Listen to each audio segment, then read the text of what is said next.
Hello, I found this about 5 minutes ago. The channel. I wanted to try to see if I could learn about who are the crew. They call themselves the Ghost Squadron, and I can the just my initial reaction is probably too soon, not very timely. This tragic event was.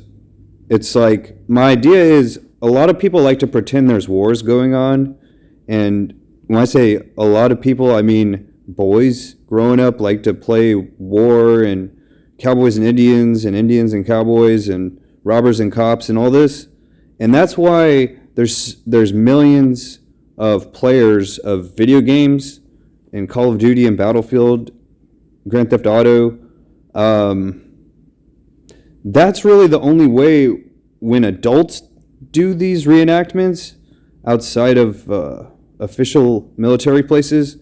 There's no harm, no foul in video games and movies for the most part. Except for I heard that the original Top Gun in the 80s, people lost their life in that. And that's not really like a game at that point.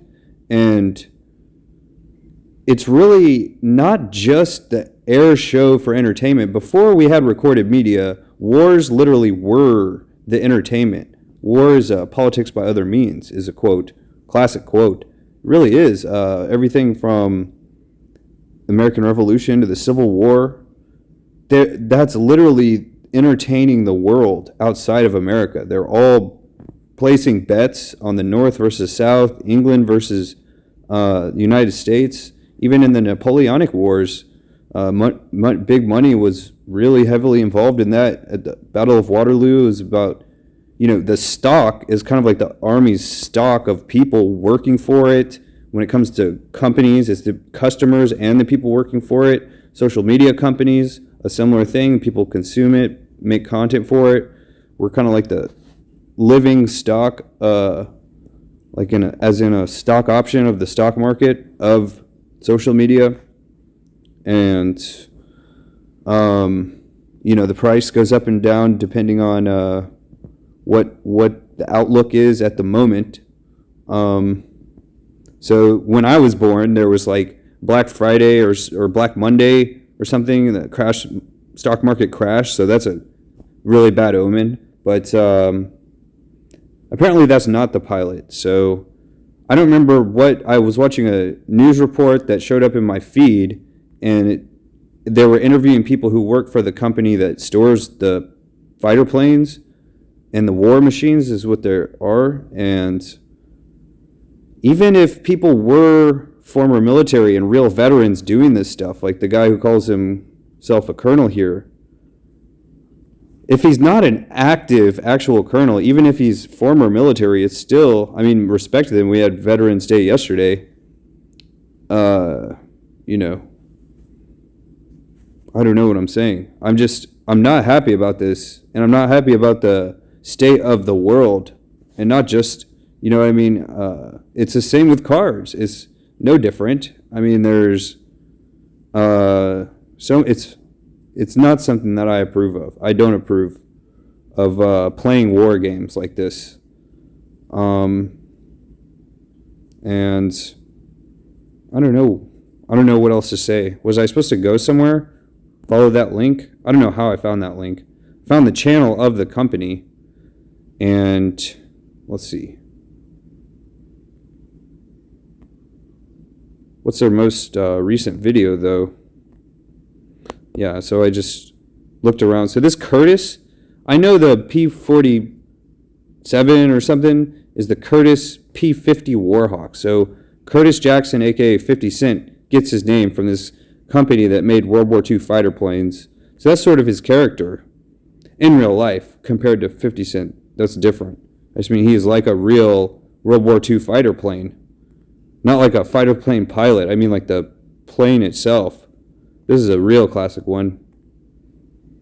I don't know a whole lot about this stuff, but I think if I scrolled long enough, I could find the whole crew, the whole guys who manned this stuff. This stuff happens in video games all day, every day. There's billions, probably trillions of hours that have been spent for free. We don't get paid to play Call of Duty. We do it for fun. Video game developers make these games for fun. It's fun to make them. It's fun to play them. Just like board games, Risk, going back to times not prehistoric, but pre-recording. And I guess that's it, man. And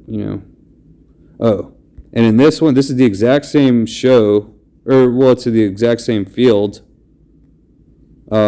Just a few miles away. Like every time they show that map, I can see like where I'm at on it, not very far away. And like this is what the idea of playing video games is this virtual, all of this stuff. This is the advertisement that drew people in to what happened yesterday. They're getting off scot-free. This is a Scottish scarf. I don't approve. And it's like, I feel like I'm the first one here. Like there's no one else here. People haven't even found this channel. I'm not saying this has to end. I'm just saying I don't approve of it. I mean, I'm not even really upset about this so much as I am the conditions of the road. I don't think women should even be on the road at all. And I know I should probably relax my, pretending to be Patton. Well, the reason I started recording this is check out Operation Tiger from D-Day. They're talking about reenacting D-Day and all this stuff. It's like, reenact D-Day. That's the same airfield. What does it say about D-Day? On my channel here, I have D-Day reenactment from a long time ago.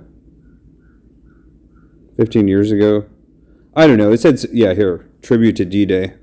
Tribute to D-Day. Like, if people want to learn about that, learn about Operation Tiger, where like 1,000 Americans died during the practice of it. The practice run for it. My channel. These are old videos here. The board game. I see you have an appetite for destruction. Oh, it doesn't say. Oh, here it does say.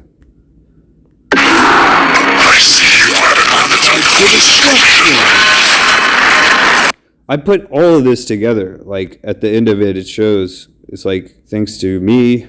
And it even has a channel name. This video is from 15 years ago. It was one of the first clickbait videos there was. 20,000 videos right away. 20,000 views. This isn't like a new name. This is a name I picked in 2008. I was in college. Risk board game. This is a D-Day reenactment. So what this is what do people say in the comments about this? Swarm. Let me show real quick what happens here. I know this video well because it's so riveting. Oh, forget it. These are supposed to be like bombers, the Guardians, right here, dropping big old bombs. And when I say dropping them, I mean they're launching them this way.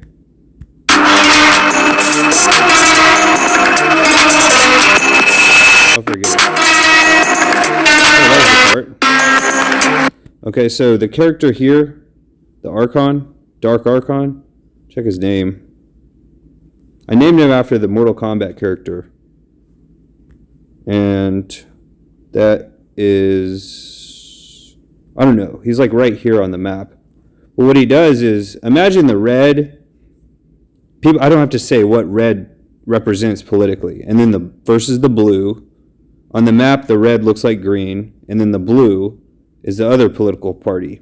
You know, I was talking about stocks earlier. Imagine it's politics. His special ability over here, he can do a few things. Mind control. Right here, it even says mind control, 150 energy. There's a lightning. This is a lightning symbol right here. It says mind control.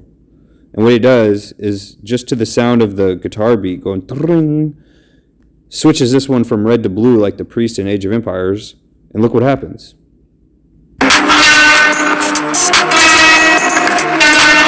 Ooh. Okay, so that's very representative of what happened. This is supposed to be Risk, the board game, but the video game. Doesn't it say Risk over here? There's a version I made a long time ago, developed it and everything, made it, played it, made the video, the music, all this. So that's all.